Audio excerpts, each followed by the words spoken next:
joining us tonight for the K-State Online Elementary Education Bachelor of Science webinar. We'll get started here in just a second as people kind of come in from the waiting room. So just give us just a couple seconds. We really appreciate you taking the time out of your night tonight to learn more about our online degree. All right. Well, let's go ahead and get started.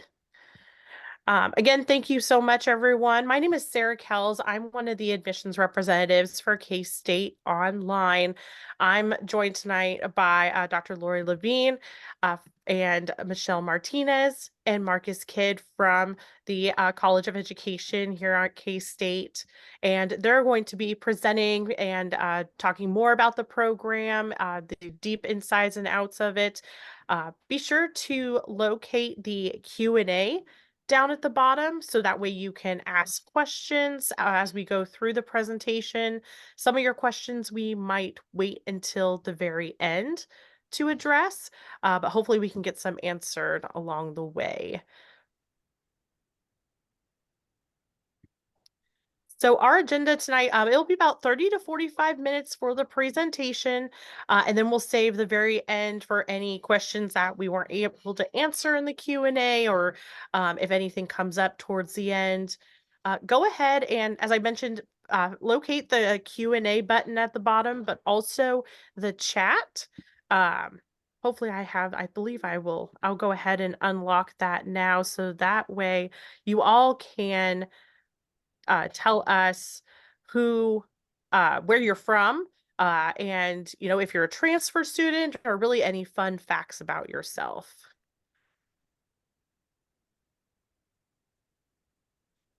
We are recording this, and this is something that will be sent out to everyone within 7 business days. So be sure to look out for that in your email. But as I guess we'll just go ahead and get started. I'll turn it over to our awesome team. Great. Thank you, Sarah.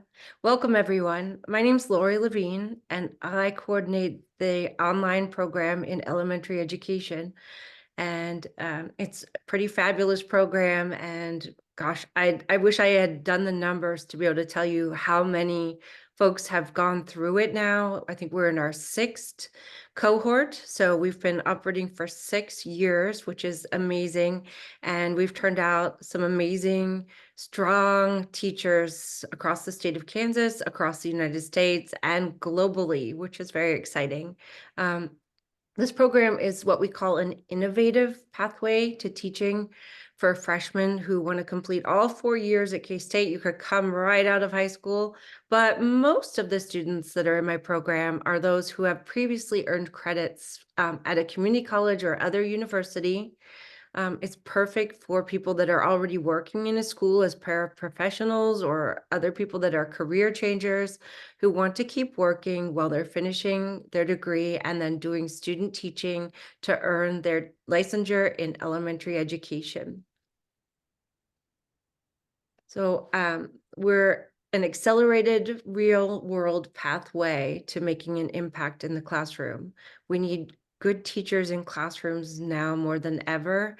There are vacancies across the United States, and I'm really hopeful that the folks that are considering K-State and stopped here tonight can fill those vacancies by coming to K-State. So you can get your, excuse me, I'm sorry, I have allergies, so I've got a cough. You can get your bachelor degree in education and be recommended for Kansas licensure, and you can complete all of your classes 100% online, and you do your field experiences in a local accredited elementary school in your home community. Mechelle, do you want to talk about how long it takes and introduce yourself as well? Yeah, sure. Hi, everyone. I'm Mechelle Martinez. I'm the academic advisor for the online program. So everyone is, depending on the situation, everyone starts in a little bit different place. But like Dr. Levine said, a lot of students transfer to K-State and they have an associate's or they've taken, 60 credits or so at their community college or another institution. Some students come right in and start what we call the professional program, which is 4 semesters. So it really depends on where you are in the program and what kind of credits you're transferring. Right. And can you tell our attendees what your role is, Mechelle? Sure. As academic advisor, I work with students prior to them even coming to K-State. You might be at a community college and want some guidance as you're going along on what courses to take in order to transfer into the K-State program. And then once you apply and get admitted to K-State, I will be the person who works with you throughout your time in the program. So I will be the person who I'll get your name from Sarah. And then once I get your name from Sarah, I do an evaluation of your credits. I send you an evaluation, and then we will meet to go over it and get you enrolled. And we have that working relationship throughout our time in the program. And I also work closely with Dr. Levin. Great, thank you. So, Marcus, do you want to introduce yourself and talk a little bit about how classes can transfer into K-State? Sure thing. So good evening, everyone. My name is Marcus. I'm our Assistant Director for Enrollment Management for the College of Education. As Mechelle said, right, so her role really kind of kicks into full gear when you've been admitted, and like once we have your info so that you're ready to be advised. I say that my role and Sarah's role really is everything prior to that, right? So if you are comparing K-State to other schools or programs, and or if you are, that was my uh, battery meter for my phone. Sorry about that. But if you are just considering K-State, have questions in general, after today, a lot of those questions can be just kind of funneled and answered by us. And so one of the common questions that we do get is just, how will I know which classes transfer from my community college or any other prior institution? And so a good helpful resource is the transfer equivalency site using that link that's there. I think Sarah will add it to the chat and/or will send it out when this is packaged up and ready to go for everyone. But it's a really good, great way to look and compare to see, all right, what classes have I taken at XYZ school and how they transfer into K-State. What Sarah does is that if we're able to get an unofficial transcript earlier on in the process, we'll do a custom one-on-one evaluation. We'll get all your official transcripts when you go through the admissions process. So no matter what, Mechelle will have that when she starts working with you anyway. But again, this is all just helpful stuff that you can do prior to making any official decisions on where you want to go. Right. So the KSU portion of the curriculum. So basically we follow a learning community model. That means you're with the same group of people through the 2 years that you would be in the professional program at K-State. So you get to know your peers and make friends in the online learning environment that way. Students that have prerequisite coursework can start the professional program right away upon admission, and then they get enrolled right into that program, and they can complete their degree in as little as 2 years, so 4 semesters.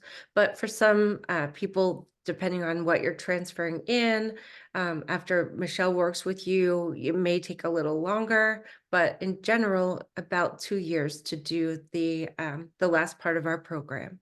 So, like I said, it's a tightly knit cohort and you take classes together throughout the program. I just did a meeting this afternoon with 3 of my student teachers that are graduating in May, and they had such a nice time like talking to each other, and they really knew each other and their lives because they have a lot in common and they've been taking classes together for 2 years.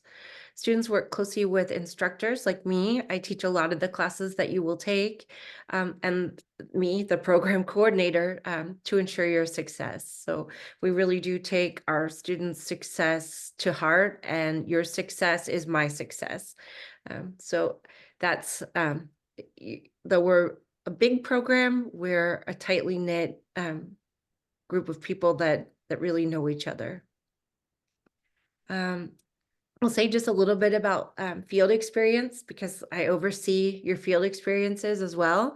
So you'll do your field experience, or what we call your student teaching, and some practicums before student teaching in an accredited elementary school where you live. And we use either a phone. I think a lot of my students will use their, I don't know if you can see, I put it right in front of me. A lot of my students will use just their phone that has a good camera, and they will take videos of their teaching, of their lessons, and that's how we manage feedback. So you can get a lot of feedback by uploading those videos, and then we can even zoom in real time. I do that with students as well, where they put me up on their computer on Zoom and I watch lessons, and that's how we handle our evaluations. Mechelle, is this a good question for you? Sure.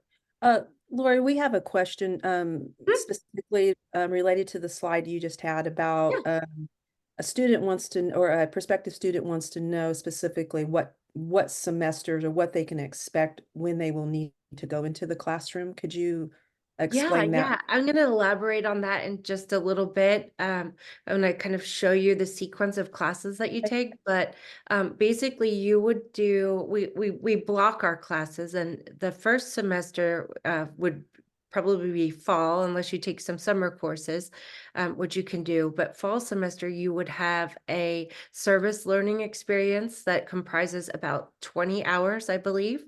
You may need to do an early field experience depending on if you're already working in a school or not, and that comprises 40 hours. But most of our students, well, not most, but quite a few already have that requirement fulfilled. Then you get to your spring semester, your second semester, and that is what we call Block B. That entails 42 hours spent in an elementary classroom over the course of the semester. And then you get to student teaching, your final year, and we do a year-long student teaching, which is half days. And I'll elaborate a little bit more on that as we go along this evening. Thank you. So for students who are out of state, we have had students in our program from, like Dr. Levine said earlier, we've had students all over the country. And in fact, we have students in Germany, Korea, Japan.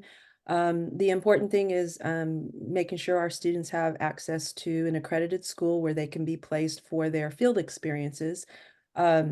Kansas has high standards for their teachers being licensed. So our license can transfer to other states. There isn't an issue with that. Every state has different licensing standards. So we do encourage students wherever they think they will be licensed to make sure, you know, that you're looking into the procedure to get licensed in that state. But you shouldn't have any problems with our Kansas license transferring to other states. And then do you want to talk about this as well?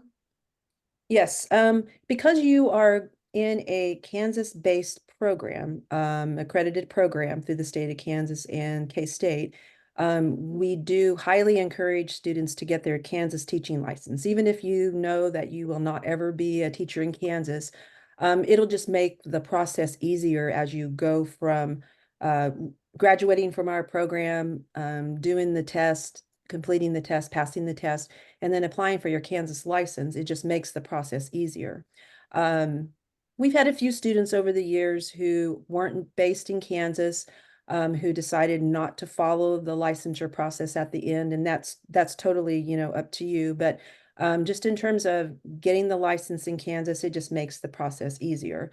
As you get closer to the end of the program, myself, Dr. Levine, some of the other faculty, and then our licensing officer, Diane Murphy, we will start having conversations and meetings with students to introduce you to what the process is for getting a license in Kansas. What's the test look like? Approximately how much does it cost?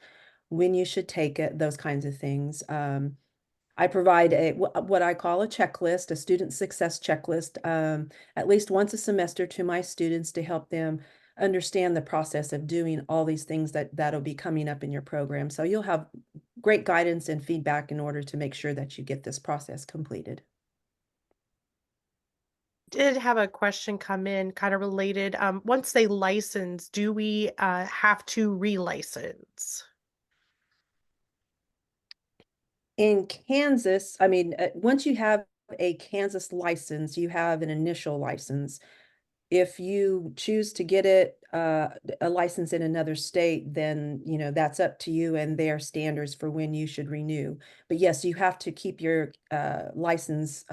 If you're going to be in Kansas, you do have to renew your license. Kind of like teachers, you have to have your, you know, credentials updated, and it's the same thing with your Kansas license. Great. Marcus, do you want to talk about this? Yeah, sure thing. Thanks. Obviously, we're aware that affordability is a big piece of making a decision of where you want to go to pursue your education. And so K-State has a number of different scholarships, programs, financial aid related opportunities that can help ease some of that as you complete the online program. So new program one new scholarship program that's being introduced is called the Land Grant Promise. And so you can kind of see some information on the left-hand side of the screen. What's really cool is that with this is that if you meet the criteria of just where you're from, the total salary that's earned within your household, some of those other factors, if you meet the criteria, then really the Land Grant Promise helps helps provide supplemental aid to you so that the cost of coming to K-State is kind of like a no-brainer, right? It makes it very easy to continue pursuing that degree. And again, we can see those characteristics for the eligibility right there. I'd say too, when you're applying to K-State for the admission side, there'll be a good time where you can apply for general university scholarships. I know that K-State Online has specific scholarships for students that are applicable just for them. Through the College of Ed, we have some scholarships available for students too. So it's really the timing of it is going to be important, obviously. That'd be something great to follow up with Sarah on, just to make sure that you can maximize those scholarship opportunities. But what's also great too is that there are a number of programs that are related to financial aid forgiveness or financial forgiveness. So if you're working in a Title I school, that's one way. If you utilize the Teach Grant, that typically is great for those that are pursuing the BSO online. Thank you, Dr. Levin, for going to the next slide. I'm trying to do this all from memory. But the Teach Grant's really great. It's a really great aid program for you as well. There's a ton of different options that are kind of at your fingertips. What's really great too with the scholarship piece is that they're stackable. So someone could get a general university scholarship, and then they could also get a scholarship from our K-State Scholarship Network portal, which is where more of our donor-based scholarships come from. You could also, if everything works out right, you could also still utilize the Land Grant Promise as well. So again, there's so many different ways that you can kind of use scholarships like a Tetris to reduce the amount that you're needing to pay. Great. Mechelle? So one of the first things we encourage our students to do, if you haven't done so already, please apply to K-State and send your transcripts. Even if you can send unofficial information about your academic history, that's helpful. That way we can provide feedback to you in an unofficial evaluation at least. But by applying and getting accepted, you can receive an evaluation of your credits, and you can see how everything applies, and then you can understand what credits you have left and the timeline that you are looking at to complete our program. So, like I said, once I get a new student admit from Sarah, I take that information, their transcript information, and I do an evaluation, and then I contact the student to set up an appointment. I usually prefer to do Zoom, just to ensure that students get their questions answered. But getting that evaluation will help you make a decision about coming to K-State. And the sooner you do that, it's better for you. So students being admitted to the College of Education at K-State are admitted as what we call pre-professional students. So a couple of things that we look for when you get admitted as a transfer student, we look to see if you have what's called an early field experience. So this is usually 30 to 40 hours in a teacher aiding role of some sort in a classroom. Dr. Levine mentioned you can get work credit if you happen to be a para or a teacher's aide. You may not need to do this requirement at K-State if you do have work history or have taken something at your current school or a school where you're transferring where you were a teacher's aide. Um, we want to have 2 writing classes, English 100 and 200 at K-State, public speaking, and college algebra and statistics. Students who are coming in for the fall of 24, there are some changes that are going on in our program where we'll look at your math class to see, if you don't have college algebra, you may not need to take it. So that's another reason that we want you to apply early so we can get some of those credits figured out and see exactly what you need to take or you don't need to take. Marcus, did you have any comment or feedback on that particular bullet point there about the classes? I don't. I think you hit the nail on the head. Okay. It's a little bit complicated to explain, but I wanted to make sure I encourage students to make sure they apply to K-State early. And then we look at your transfer GPA. So we use the credits that you transfer in and we figure anything that applies to the elementary ed degree, that's how we figure the GPA. And then if you can send your ACT or SAT score to K-State, we're really not looking at a specific score. We just want to know if you have that or not. And then once students meet those requirements, we have them officially apply to what we call the professional program, which is what Dr. Levine was talking. We'll go into more depth here in a minute, but this is the process for some of you who will be transferring in. You'll be just jumping through all these things really fast, but I will be the person who will be helping you with that. And then Mechelle, really fast, we got a question on the Q&A about expanding on the piece about being a para or teacher aiding, like getting credit for that. Yes, if you have experience working in a school as a para instructional aide, something where you're doing, teaching lessons or instructing students in subcapacity, we can give you work credit for the class, what we call EDCI 230, which is early field experience. So, which is really nice because that saves you a whole semester of 40 clock hours of going into a classroom to be a teacher's aide. So if you apply to K-State and when you meet with me, make sure you mention that to me. I will share an informational form that you can fill out online in order to get credit for that. Great. So once you're admitted to the professional program, this is where you spend 2 years with me.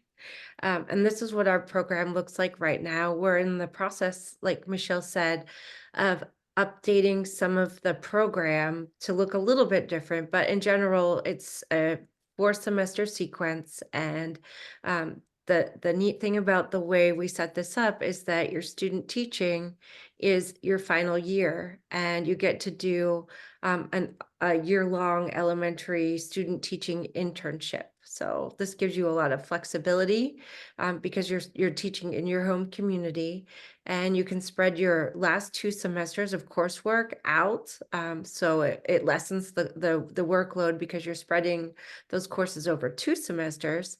Of course, everything's online, but you're immersed in a school year or in a classroom for a whole school year. So you get to see the beginning of the school year from August all the way through winter break in December into January. And then you get to see your kids' growth and development by the first week of May when your student teaching ends, and have that support of a mentor teacher over a whole school year.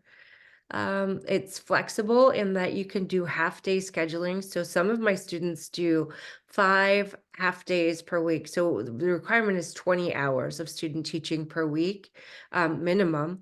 But students can do, like I said, 5 half days. So you could go 5 mornings or 5 afternoons. Some of them do 2 full days and 1 half day.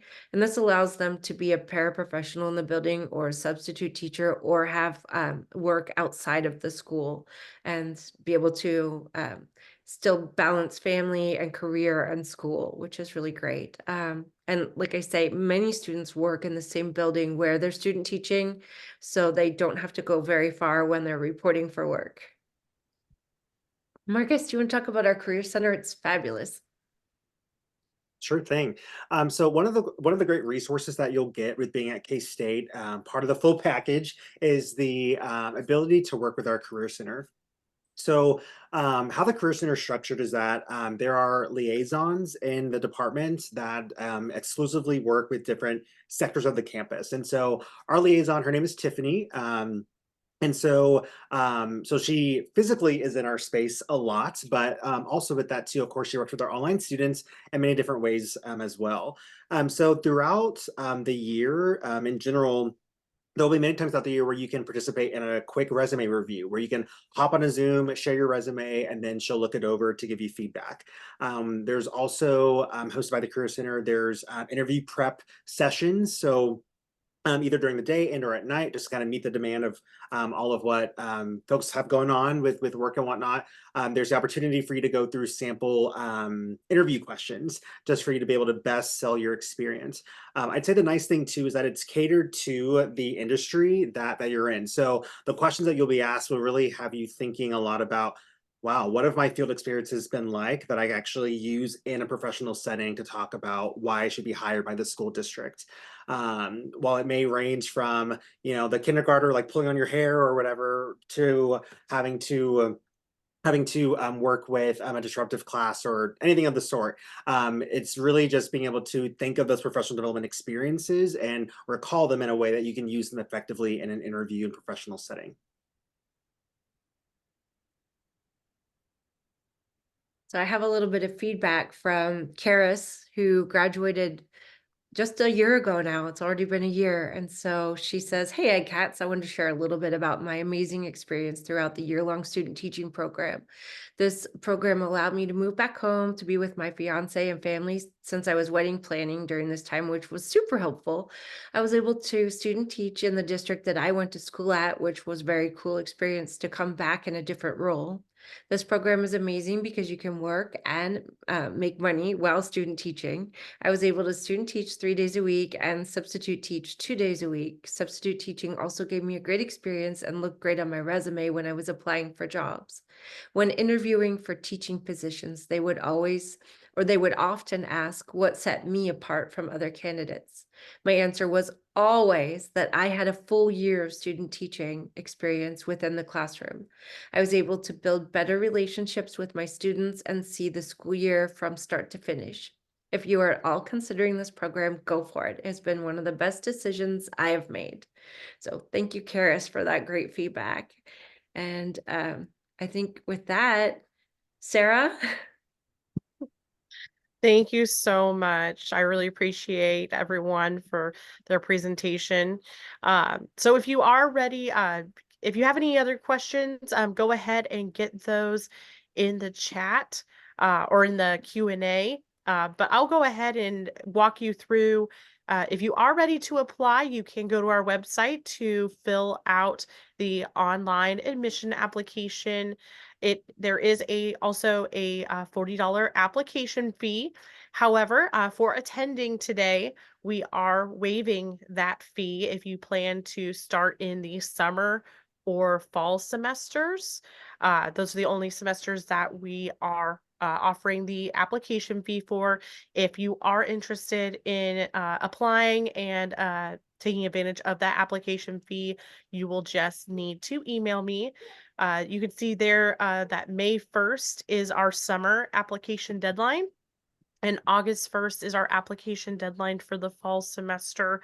By those deadlines, we would need your application and all of your official transcripts from your previous schools by that deadline. And as Mechelle Martinez said, once you get those sent in and we get you admitted, she'll be able to have access to those and help you with your next steps. So there's my email. There's the email. Oh, sorry. There's the email right there online at ksu.edu. Myself and my colleague Roxanne Kennedy. She's also called Roxy. She and I can help you with the application process, and if you have any additional questions after today. And as always, if we don't know the answer, we go to these three lovely people right here to help us out. But we do have some questions that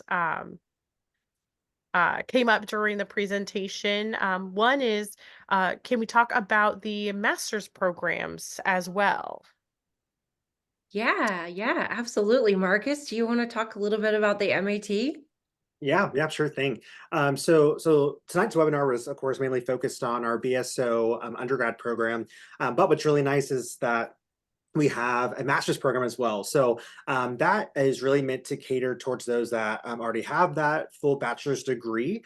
And so what's really great with the MAT is that there are options for going into elementary education, and there's also options for going into some of our secondary ed teaching fields as well. The options can range from 12 months to 18 months. And one of the goals as well is to have you is to allow you the ability to be a teacher of record to start pretty early on while you're completing the program of actually being in the classroom. So those are some really good options. What I would recommend is that if you go to our College of Ed website, you can also get to it from the Case Online page that Sarah mentioned. But if you make your way to our College of Ed website, you'll be able to learn all the ins and outs about the MAT program. I would say that my son-in-law is in the MAT program, and it's pretty fantastic and a really very quick way to get licensure. His background is in foreign language acquisition, and so no matter what your bachelor degree is in, you can find success in the MAT to get licensure. And you can also, definitely email the College of Education or, that online at ksu.edu. We do have admissions representatives for our graduate programs that will definitely help you with any questions on that if you think that that might be a good route. So really fast, going back to Christian's new question that he just asked, could we do the MAT right after the bachelor's program? So that's a good question. If you were to do the BSO program that we just kind of talked about tonight, you would already have that full degree and be licensed to teach. That MAT program wouldn't do anything additional for you. That I guess I should have clarified. Typically those that go into the MAT program, just to kind of allude off of what Dr. Levine shared, it's for those that have that bachelor's degree that's in something other than education. If you already have that full degree in education already, then you are already set up and ready to go. But we do have some amazing master degree programs for people that have licensure. So if you have a bachelor's degree in education, then you can go into reading specialist or ed leadership. There's a lot of different degrees, and you can look at those on our website as well. Are there any other questions? Yes, there are quite a few actually. Yeah. I love it. What are the requirements for adding ESL? I speak both Spanish and Italian. The adding English as a second language endorsement, you must have your elementary ed license. And adding English as a second language, there are a couple of different ways to do that. You can, depending on your background, if you have some experience, speaking another language is not a prerequisite for English as a second language, but it's obviously helpful. In Kansas, you can add an ESL endorsement to your elementary ed license by taking the methods and linguistics classes and then taking and passing the ESL test. We don't always recommend that for everyone, but people who want to get what we call the full endorsement can take 5 ESL classes, which includes adding a practicum to your elementary ed program and then also testing to add ESL. So Basically, there are two different ways to add ESL to an undergraduate elementary ed license.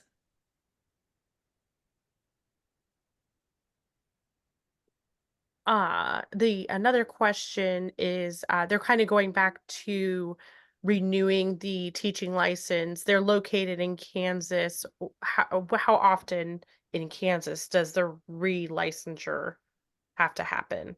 It happens, has undergone some changes, and the last time I knew it was 2 years. So you have your initial license, and then after that, you'll renew after 2 years. Could look a little different by the time you get through the program and get your initial license. It could be longer. But the longer you teach, the longer your license will stay in effect, basically. Hmm. Our next question, what about an instructor in the military? So if you are in the military or military connected and you're moving, the beauty of our program is that you take K-State with you. So I hope that's kind of getting to what your question was. I have quite a few students, in fact, that are in the military or military connected, and it's not a problem if they move. We find placements in all 50 states and in the DODEA system as well. So we make that work really well. Did that answer the question? I think so. I think that's what they were asking. Um, the next question is talking about the student teaching part, more specifically the part-time option. Could they do less than half a day as long as we meet the requirement? You can do less than half a day, but it needs to be 20 hours per week. So I'm not sure what that would look like, but usually students break it up into half days, or a combination of half day and a couple of full days. But yeah, the minimum is 20 hours of student teaching per week over 2 semesters. Awesome. Next question is, what about different countries? I know you stated that there's some students in Germany, Japan, etc. I'm not living in the US and just want to make sure that it's still possible to do the in-school part of the program. Yeah, so depending which country you're in, we make it work. I have had students, well, gosh, Mechelle could probably tell you all of the different countries where we've placed outside of the United States, but we have really good success getting our students placed. And if it would ever come to us not being able to make a placement, like for instance, I have a student that's in Japan right now, and we could not get her placed for her Block B practicum. She is actually doing a virtual Block B placement in a local Kansas school. She's able to do that virtually. So we have a lot of ways to make all kinds of placements work, but generally, no matter where you are in the world, we can get the student teaching part accomplished for you.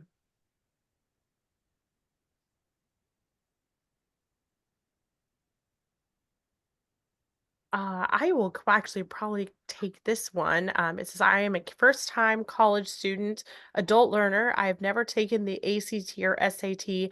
Do I have to do this to be admitted into the program? Uh, it sounds like you would not be a transfer student, you would be a first-time freshman. So we do have specific admission requirements for freshmen. You either have to, if you haven't taken the ACT or SAT, then you need to, for admission, have a cumulative high school GPA of 3.25 or higher. If you don't meet that requirement, what we can do is we can talk with you individually and come up with another plan to get you started so you can eventually apply and get admitted. Yeah, and on top of that too, so one of the slides that Michelle talked a lot about was actually going into the professional part of the program. And one of those pieces does technically call for an ACT or SAT. Just to reiterate what she shared before, if you don't have one, then as long as you're admitted to K-State, you're still fine. Just that's just one of the pieces that we just have to ask for when we are admitting students into that program. Michelle, do you want to add anything to that or amend anything? No, that's right. What Marcus said. So don't worry that you have to go and take the ACT or the SAT after you've been admitted to K-State. We won't require that. So we just want to know if you have taken it, then we would like a copy of it, but otherwise, no.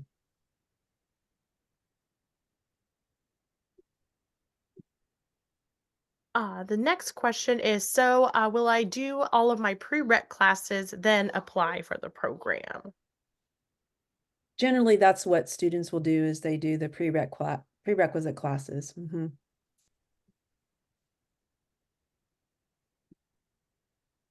Next question is, are we allowed to keep that Kansas licensure renewed as well?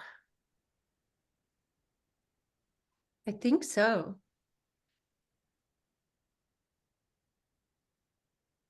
Michelle, can you elaborate on that? I mean, it's my understanding that you can keep your license current if you meet the requirements for licensure renewal that you would find at KSDE.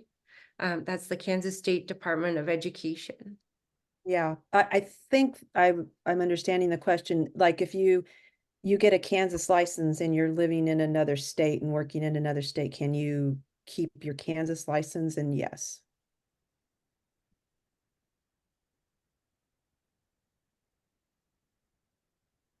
Our next question is, are there any concentrations or minors?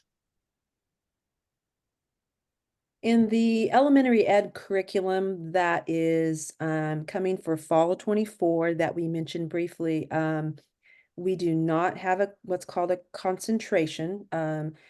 K-State's College of Education for students who are currently in the program, they've had concentrations, which doesn't allow them to teach like a specific subject or anything. It was just basically like electives. You can add a minor to your elementary ed degree if you wish to do so. You're not required to do that. So but if you have an interest in a minor in something, you can pursue that.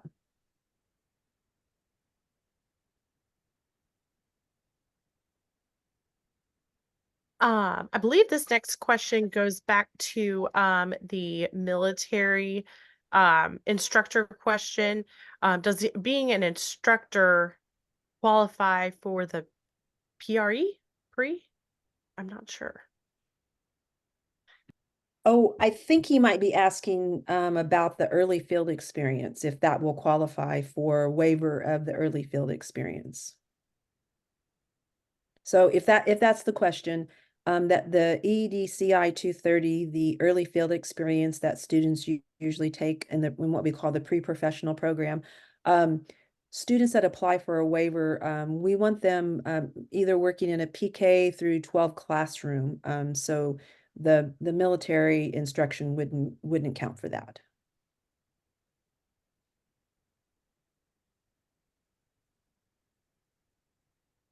All right. Next one. Earning this degree, are we eligible for teaching pre-kindergarten? Yes, the Kansas license for the elementary ed, it is pre-K through 6. And our last question for right now, do those student teaching hours have to be unpaid? If I have a full-time classroom para job and could teach lessons, would that count, or would I need to drop to a part-time para? That's a little bit complicated, but generally, yes, you would have to be a part-time para unless you are in a school district that is hiring unlicensed teachers in education programs to fill a classroom vacancy. Right now, out of my 63 student teachers that are currently student teaching and graduating in May, About a dozen of them are acting as teacher of record in their own classroom, and they're being paid a full teacher salary. And you can't be classified as a substitute teacher or a long-term sub. The State Department of Education doesn't recognize substitute hours towards student teaching, but you can be a paid teaching position person and get your student teaching done that way. But if you are classified as a paraprofessional, then you can't be paid as a student teacher at the same time that you're paid as a paraprofessional.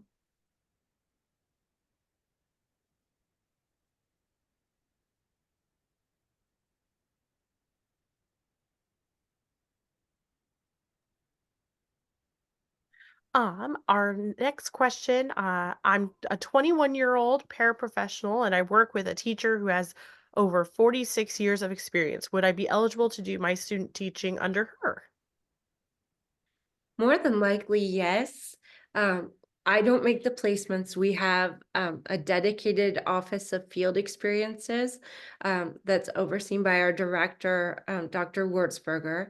And Dr. Wurzberger makes the placements and the determination of what exactly works. But we do have our students fill out a placement request form, and we're really good at honoring what their first choice is for placement. So as long as your school district agrees to place you in a certain building, and your building principal agrees to place you with a certain teacher, we can accommodate that quite easily.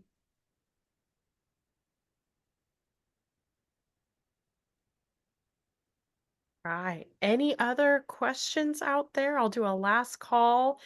Um, those are some really great questions. Uh,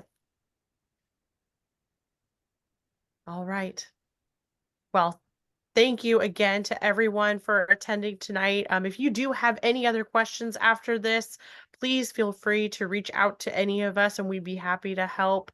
I just want to thank Dr. Levine and Mechelle and Marcus for attending tonight.